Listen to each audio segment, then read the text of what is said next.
In your personal life, if the sun is going to rise and if the sun is going to set, there is something peculiar about that. அருமையான தேவனுடைய ஜனமே, இங்கே வந்திருக்கிற நண்பர்களே, சகோதர சகோதரிகளே, உங்களுடைய தனிப்பட்ட வாழ்க்கையில் பிரகாசமாய் இருந்த அந்த சூரியன் இப்பொழுது எந்த நிலவரத்தில் இருக்கிறது என்பதை நீங்கள் பொறுவிசை கண்ணோக்கி பார்க்கும்படியாக, சிந்தைகளை திருப்பி கொண்டு வரும்படியாக உங்களை வார்த்தைகள் எழுப்புகிறது.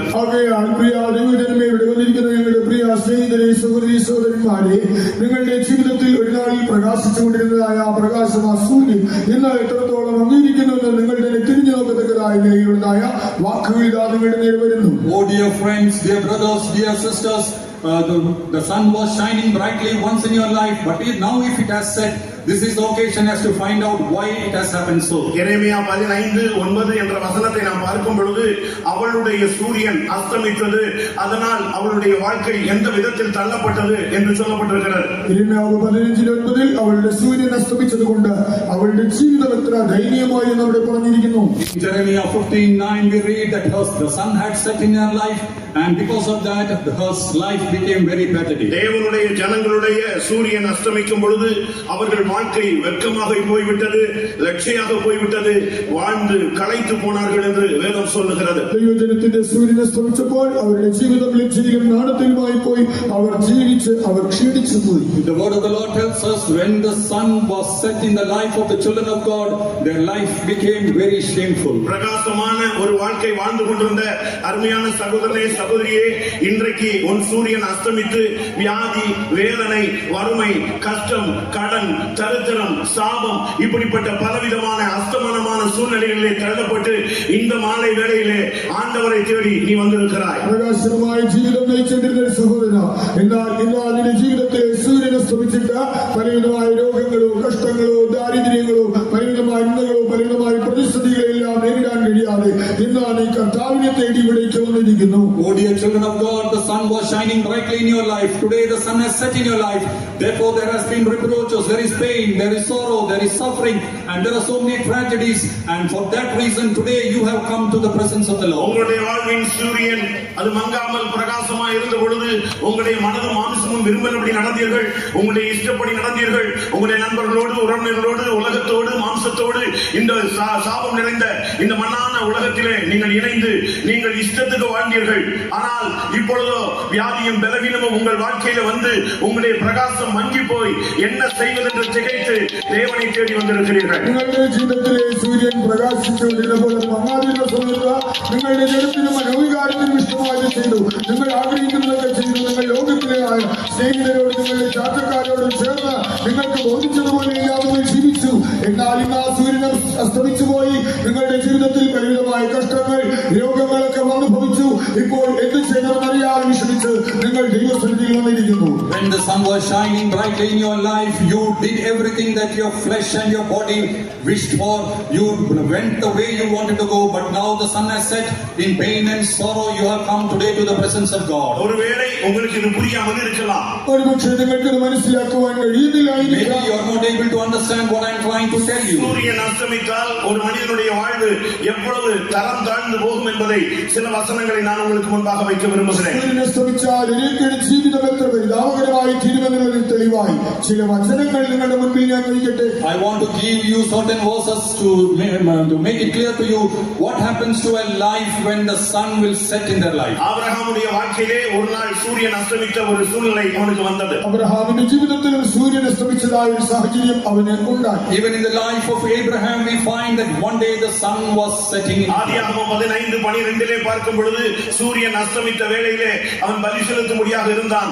அயர்ந்த நீற்றரை ஒரு காரிருள் அவனை மூடிக்கொண்டது. அவன் என்ன செய்வதென்று திகைத்து போன நேரத்திலே திடீரென்று ஒரு வார்த்தை வந்தது. உன் சந்ததி சபிக்கப்பட்ட ஒரு கட்டுக்குள்ளே 400 வருடம் போய்விடும் என்ற ஒரு வார்த்தை, சாபத்தின் வார்த்தை அவனுக்கு கிடைத்தது. പുസ്തകം 15-ാം അധ്യായം 12-ാം വാക്യത്തിൽ സൂര്യൻ അസ്തമിക്കുന്ന വേളയിൽ അബ്രഹാം ഒരു യാഗമർപ്പിക്കുവാൻ തുനിയുന്ന സമയത്ത് ഒരു ഗാഠനിദ്ര അവന്റെ മേൽ വന്നു. ഭീതിയും അന്ധതമസ്സും അവന്റെ മേൽ വീണു. അവൻ അവനാകെ വിഷണ്ണനായി. അപ്പോൾ അവന്റെ നേരെ ഒരു ശാപത്തിൻ്റെതായ വാക്ക് വരികയാണ്.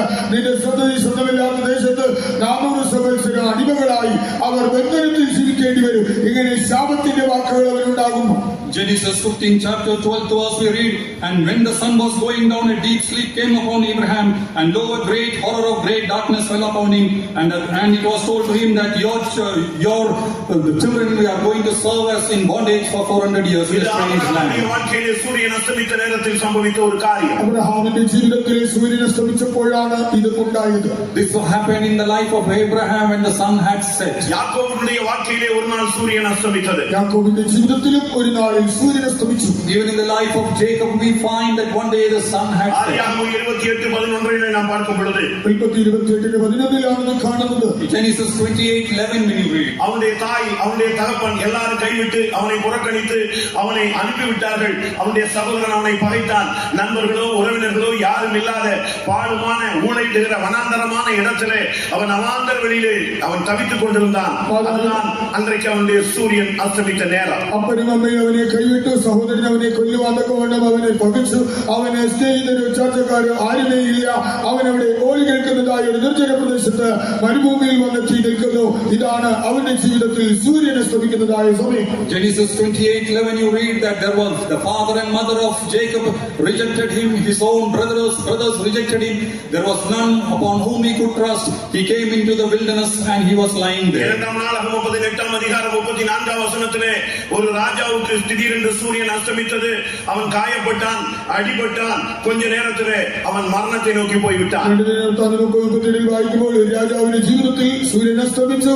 അവൻ മർദ്ദിതനായി, അവൻ മുറിവേറ്റു, അവൻ ജീവൻ ഇല്ലാതെ പോയി. In 2 Chronicles we read the life about a king. When the sun had set in his life, he was wounded in the battle and he was nigh unto death. அருமையானவரே, உங்களுடைய வாழ்க்கையிலே சூரியன் எப்படி இருக்கிறது என்பதை நீங்கள் புரிந்து கொள்ளும்படியாக இந்த வேத வசனங்களை உங்களுக்கு முன்பாக வைக்கிறேன். നിങ്ങളുടെ ജീവിതത്തിലെ സൂര്യൻ ഇപ്പോൾ ഏതവസ്ഥയിലാണെന്ന് നിങ്ങൾ മനസ്സിലാക്കുവാനാണ് ഈ തിരുവചന ഭാഗങ്ങൾ നിങ്ങളുടെ മുൻപിൽ വയ്ക്കുന്നത്. Dear children of God, all these verses I am keeping it before you for you to examine and find out what is the status of the sun in your life. சாபத்தின் பிடியிலே நீயும் உன்னுடைய குடும்பமும் இருக்கிறதா?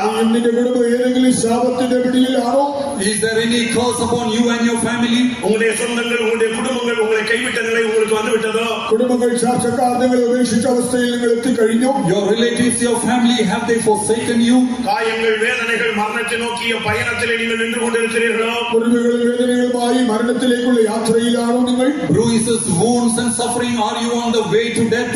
எரேமியா 15:9 சொல்லப்பட்டது போல வாழ்க்கையிலே வெட்கமும் லட்சியம் அடைந்து தலை கவிழ்ந்து நிமிர்ந்து பார்க்க முடியாமல் வாழ்க்கையிலே ஒதுங்கி போய் கொண்டிருக்கிறீர்களோ?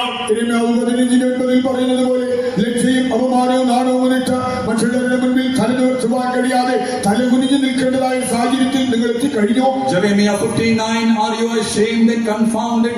Are you in a situation where you are not able to lift up your heads before your brethren? தானியேலுடைய வாழ்க்கையிலே ஒரு நாள் சூரியன் அஸ்தமித்தது. ദാനിയേലിന്റെ ജീവിതത്തിൽ ഒരു നാളിൽ സൂര്യൻ അസ്തമിച്ചു. Even in the life of Daniel we find that one day the sun had Raja set. எவ்வளவு முயற்சி எடுக்கிறான்.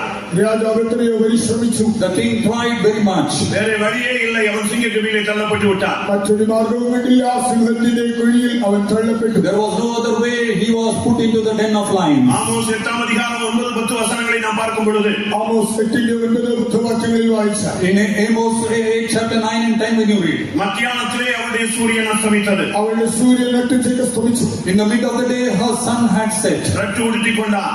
വെട്ടെടുത്തു. They put on the sackcloth. மொட்டை அடித்துக் கொண்டான். തലമുട്ടയടിച്ചു. They shaved their head. வாழ்க்கை மகா கசப்பாய் போய்விட்டது. ജീവിതം അത്യന്തം കൈപ്പിലാണ്. Her life became very bitter. பிள்ளையே, உன்னுடைய சூரியன் எப்படி இருக்கிறது?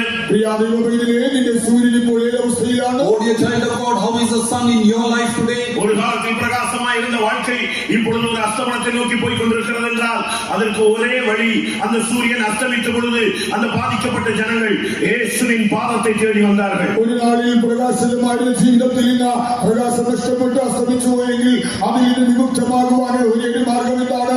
അന്ന് സൂര്യൻ അസ്തമിച്ചപ്പോൾ ആ ജനങ്ങളെല്ലാം കർത്താവായ യേശുവിന്റെ തൃപാദപീഠത്തിലേക്ക് വന്നു. Once upon a time the sun was shining in your life, but now it is in darkness. The only way for remedy is come to Jesus. வாழ்க்கையிலே எத்தனையோ முயற்சிகள் அவர்கள் எடுத்து பார்த்தார்கள். അവർ ജീവിതത്തിൽ എത്രയോ പരിശ്രമങ്ങൾ അവലംബിച്ചു. They had tried so many things in their ஒரு life. வருடமல்ல, 2 வருடமல்ல, தலைமுறையாக போராடின சந்ததிகள் இருக்கிறார்கள்.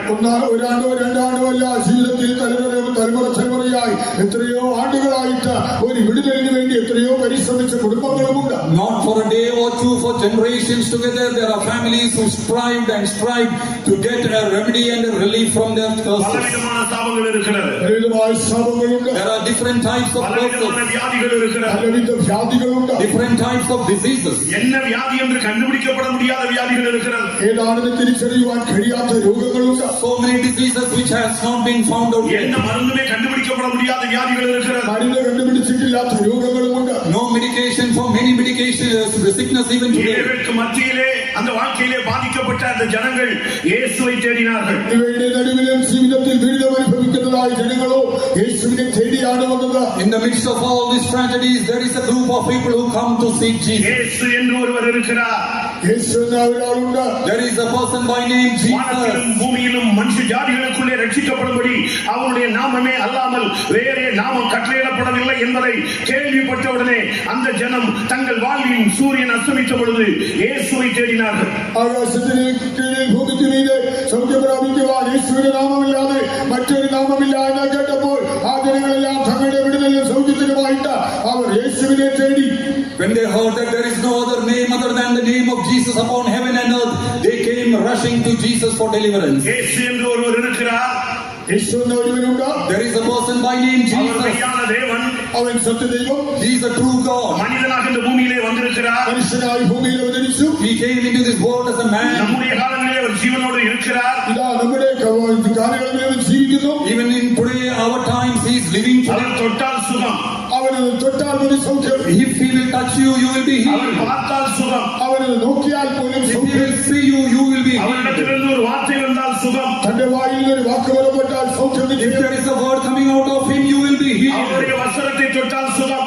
അവന്റെ വസ്ത്രം തൊട്ടാൽ സൗഖ്യം നിശ്ചയം. If you will touch the hem of his garment, you will be healed. இதை அந்த ஜனங்கள் கேள்விப்பட்ட போது இயேசுவை தேடி ஓடி வந்தார்கள். ഇതെല്ലാം ജനങ്ങൾ കേട്ടപ്പോൾ യേശുവിനെ അന്വേഷിച്ചവർ ഓടിക്കൂടി. When the multitude heard about this, they came rushing to Jesus. கர்த்தருடைய பரிசுத்த நாமத்துக்கு மகிமை உண்டாவதாக. കർത്താവിന്റെ വിശുദ്ധ നാമത്തിന് മഹത്വം. Praise be to his holy name. அருமையான தேவனுடைய ஜனமே, உன்னுடைய வாழ்வு பிரகாசிக்க ஒரே வழி இயேசு மாத்திரமே. പ്രിയ ദൈവജനമേ, നിന്റെ ജീവിതം പ്രകാശിതമാകണമോ? മാർഗമൊന്നേയുള്ളൂ, യേശു മാത്രം. Oh dear child of God, there is only one way for your life to shine again.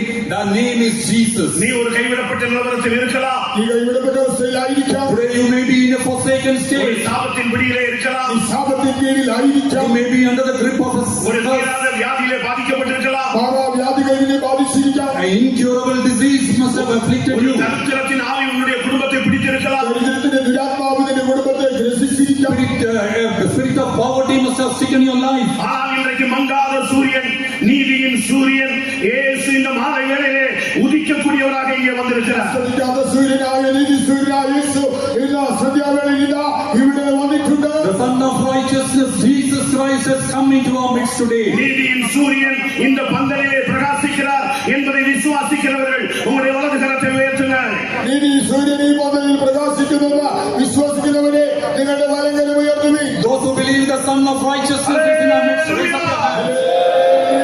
மங்காத நீதியின் சூரியன் இதோ இந்த மாலை வேளையிலே இந்த இடத்தில் தன்னை தேடி வந்த ஜனங்களுடைய வாழ்க்கையை பிரகாசமாக்கும்படியாக எந்த மனுஷனையும் பிரகாசிப்பிக்கிற அந்த மெய்யான ஒளி நம்முடைய மத்தியிலே கிரியை செய்து கொண்டிருக்கிறார். മങ്ങാത്ത നീതി സൂര്യനായ കർത്താവായ യേശു ഏത് മനുഷ്യനെ പ്രകാശിപ്പിക്കുന്ന സത്യവെളിച്ചമായ യേശു ഇന്ന് ഇതാ തങ്ങളെ തന്നെ തേടി വന്നിരിക്കുന്ന ജനത്തിന് വേണ്ടി പ്രകാശിക്കുവാൻ ഇവിടെ നമ്മെ തേടി വന്നിരിക്കുന്നു. The Son of Righteousness has come into our midst to deliver everyone who is going to look unto him. கர்த்தருடைய பரிசுத்த நாமத்துக்கு மகிமை உண்டாவதாக. കർത്താവിന്റെ വിശുദ്ധ നാമത്തിന് മഹത്വം ഉണ്ടാകട്ടെ. Praise be to his holy name. மல்கியா 4:2 நாம் பார்க்கும் பொழுது அவருக்கு பயந்து இருக்கிறவர்கள் மேல் நீதியின் சூரியன் உதிக்கும், அதன் செட்டையின் கீழே ஆரோக்கியம் இருக்கும், அவர்கள் கொழுத்த கன்றுகளைப் போல வெளியே வருவார்கள். മലാക്കി 4:2 വായിക്കുമ്പോൾ തന്റെ നാമത്തെ ഭയപ്പെടുന്നവർക്ക് നീതി സൂര്യൻ തന്റെ ചെറിയ കീഴിൽ രോഗവശാന്തിയോടുകൂടെ ഉദിക്കും. അവന് തൊഴുത്തിൽ നിന്ന് പുറപ്പെട്ടു വരുന്ന പശുക്കിടാക്കളെ പോലെ തുള്ളിച്ചാടും.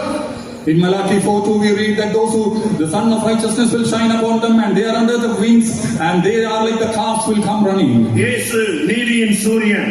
യേശു ക്രിസ്തു നീതി സൂര്യൻ. Jesus is the Son of Righteousness. அவருடைய செட்டையின் கீழ் வந்திருக்கிற உங்கள் அனைவருக்கும் இன்றைக்கு ஆண்டவர் சுகம் கொடுப்பாராக. തന്റെ ചെറിയ കീഴിൽ ആശ്രയിച്ചു വന്നിരിക്കുന്ന നിങ്ങൾക്ക് എല്ലാവർക്കും ഇന്ന് കർത്താവ് സൗഖ്യം നൽകും. You have come under His wings, trusting in Him. Therefore, God is going to deliver each one of you. 104 சங்கீதம் 21 22 வசனங்களை பார்க்கும் பொழுது 104 സങ്കീർത്തനത്തിന്റെ 21 22 വാക്യങ്ങൾ വായിച്ചാൽ Psalms 104 verse 20-21. சூரியன் உதித்தால் சிங்கங்கள் ஒதுங்கும், காட்டு மிருகங்கள் ஒதுங்கும் என்று வேதம் சொல்லுகிறது. സൂര്യൻ അസ്തമിക്കുമ്പോൾ സിംഹങ്ങൾ പതുങ്ങുന്നു, കാട്ടുമൃഗങ്ങൾ ഒളിക്കുന്നു. When the sun will shine, the beasts and the lions will hide. ஆண்டவராகிய இயேசு நீதியின் சூரியனாக உன் வாழ்விலே கடந்து வருவாரானால் உன்னுடைய வாழ்க்கைக்கு விரோதமான பிசாசோ, செய்வனையோ, ஏவலோ, வெள்ளி சூனியமோ, தகடோ, தாயத்தோ, மருந்தோ, மையோ எல்லா வல்லமைகளும் இன்றைக்கு ஒதுங்கி போகும். കർത്താവായ യേശുക്രിസ്തു നിന്റെ ജീവിതത്തിൽ നീതിസേനായി വരുമ്പോൾ നിന്റെ ജീവിതത്തിന് വിരോധമായി വരുന്ന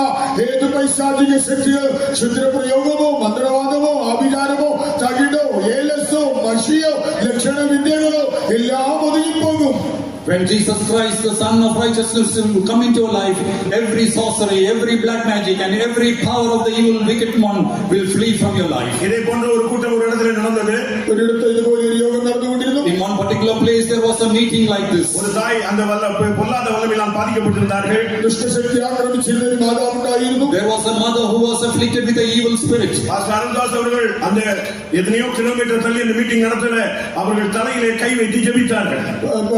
എത്രയോ കിലോമീറ്റർ ദൂരത്ത് ആ മീറ്റിംഗ് നടക്കുമ്പോൾ തലയിൽ കൈ വെച്ച് താൻ പ്രാർത്ഥിച്ചു. Pastor Aruldas, he was conducting the meeting. He kept his hand upon her and he prayed for her. நடந்தது என்ன?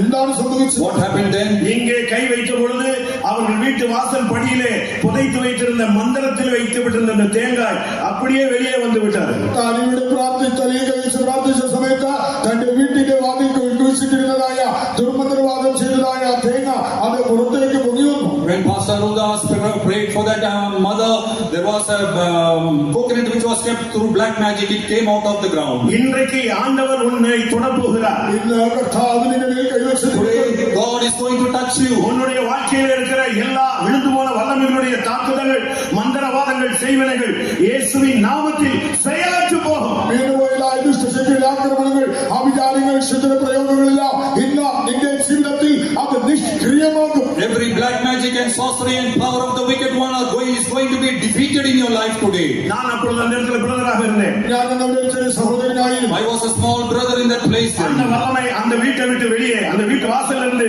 அங்கே கை வைத்தவர் எத்தனையோ 40 கிலோமீட்டர் தள்ளி கை வைத்த பொழுது இங்கே இந்த வீட்டிலிருந்து அந்த தேங்காய் வெளியே வந்தது. அதற்கு சாட்சி இங்கே ஒரு ஊழியக்காரர் உட்கார்ந்து 40 കിലോമീറ്റർ ദൂരത്ത് നിന്ന് താൻ കൈവച്ചപ്പോൾ ഇവിടെ ഈ വീട്ടിൽ നിന്ന് ആ തേങ്ങ പുറത്തു വന്നു. അതിന് സാക്ഷിയായ ഒരു വ്യക്തി ഇന്ന് ശുശ്രൂഷകനായി ഇവിടെയുണ്ട്. 40 kilometers away, Pastor prayed for that woman and the coconut came out. The power of the magic was defeated. I am a testimony to that. கர்த்தருடைய பரிசுத்த நாமத்துக்கு மகிமை உண்டாவதாக. അവന്റെ ശുദ്ധനാമത്തിന് മഹത്വം. Praise be to His holy name. அன்றோடு அந்த வல்லமைக்கு முடிவு உண்டானது. ആ ശക്തിക്ക് അന്ത്യം കുറിച്ചു. That was the end of that spirit that day. சூரியன் உதிக்க போகிறது. இன்றைக்கு இந்த கூட்டத்தில் இருக்கிறவருடைய கட்டுகள் எல்லாம் கடந்து உங்களுடைய வீட்டிலேயோ, உங்களுடைய பிசினஸ்லயோ, உங்களுடைய ஆபீஸ்லயோ எங்கெங்க அந்த வல்லமைகள் இருக்கிறதோ அத்தனை கண்ணிகளும் நசரேயனாகிய இயேசுவின் நாமத்தில் இப்பொழுது தெரிவிக்கத்தான் வேண்டும். ഇന്ന് സൂര്യൻ ഉദിക്കുവാൻ പോവുകയാണ്. നിങ്ങളുടെ കുടുംബത്തിലോ, നിങ്ങളുടെ ഓഫീസിലോ, നിങ്ങളുടെ ബിസിനസ്സിലോ എവിടെയെല്ലാം ഈ പൈശാചികമായ ബന്ധനങ്ങളെല്ലാം ഉണ്ടോ, ക്ഷുദ്രപ്രയോഗ ബന്ധനങ്ങളുണ്ടോ, നസറായനായ യേശുവിന്റെ നാമത്തിൽ ആ കെട്ടുകളെല്ലാം പൊട്ടിയേ തീരൂ.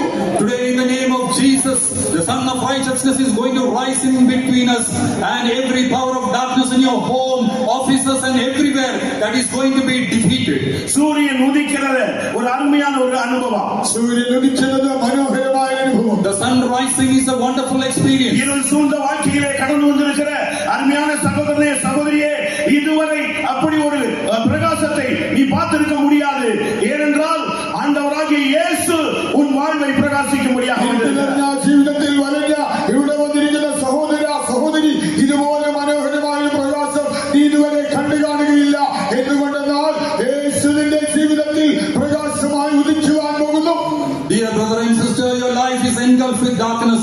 When Jesus, the light of the Son of Righteousness, will come into your life, there is a great light which will come into your life, and that is a very special experience. Mark 16 அதிகாரம் 2, 3, 4 வசனங்களை பார்க்கும் பொழுது சூரியன் உதிக்கும் பொழுது அந்த ஜனங்கள் இயேசுவை அடக்கம் பண்ணினதை பார்க்கும்படியாக வந்திருந்தார்கள்.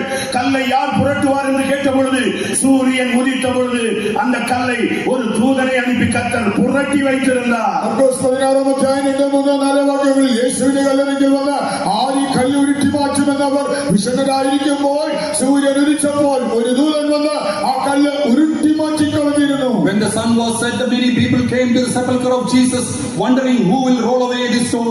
But when the sun was risen, then there was a hand which came and removed that stone from the எது sepulchre. செய்தாலும் தடை என்கிற ஒரு துக்கத்தில் இருக்கிறாயோ, ചെയ്യുന്നതിലെല്ലാം തടസ്സമെന്ന വിഷമത്തിലാണോ നീ? Are you in a difficult situation thinking எங்கே whatever you do போனாலும் is தடை difficult? என்கிற ஒரு துக்கம் உனக்கு இருக்கிறதா? എവിടെ ചെന്നാലും പ്രതിബന്ധങ്ങളാണ് മുൻപിൽ എന്നുള്ളതായ സങ്കടത്തിലാണോ നീ? Is there any obstacle and hindrances in whatever எது you do? செய்தாலும் வாய்க்கிறதில்லை என்ற ஒரு புலம்பல் இருக்கிறதா? ചെയ്യുന്നതൊന്നും സാധിക്കുന്നില്ല എന്നുള്ള നിരാശ നിനക്കുണ്ടോ? Are you murmuring that whatever you doesn't prosper? இதோ சூரியன் உதிக்கிறது, பரலோகத்திலிருந்து ஒரு தூதன் உனக்காக இறங்கி வந்து உன் வாழ்வில் உள்ள தடையான கற்களை இந்த கூட்டத்திலே 7:55 நசரேயனாகிய இயேசுவின் நாமத்தில் அந்த கல் புரட்டப்படுகிறது. ഇതാ സൂര്യൻ ഉദിച്ചിരിക്കുകയാണ്. നിനക്കായിട്ട് ഒരു സ്വർഗത്തിലെ ദൂതൻ ഇറങ്ങി വരുന്നു.